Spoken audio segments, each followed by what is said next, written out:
discuss pa yon further.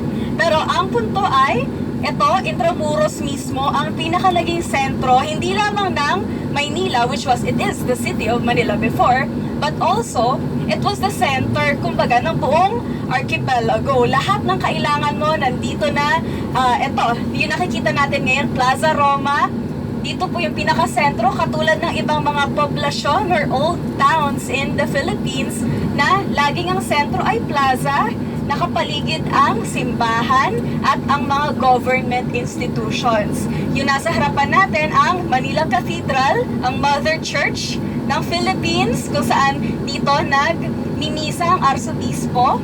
At itong nasa kaliwa na tinuturo ko ay ang Ayuntamiento o dating City Hall ng Manila. At itong nasa kanan, ang Palacio del Gobernador.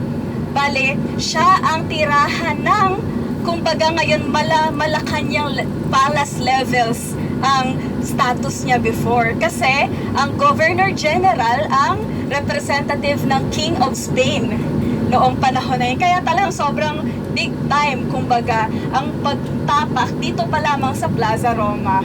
At tapos, ito po, dati sobrang exclusive siya, kumbaga, private place na hindi basta-basta makakapasok sa Intramuros. Pero ngayon, open na siya sa lahat. Before, ito ay sentro ng economic, political, among many. Hello po. Yeah. So, religious institution, political, itong dalawa, kasi Governor General at City Hall, tapos military, dito sa side na to, medyo next block, Fort Santiago, military institution siya before, and among academic institutions as well. Nandito ang pinakaunang universidad sa Asia, which is the UST. Mga taga-UST kayo. After nitong City Hall, katabi niya actually ang dating site ng UST, ang pinaka-original kung saan doon din nag-aral si Gat Jose Rizal among his contemporaries as well.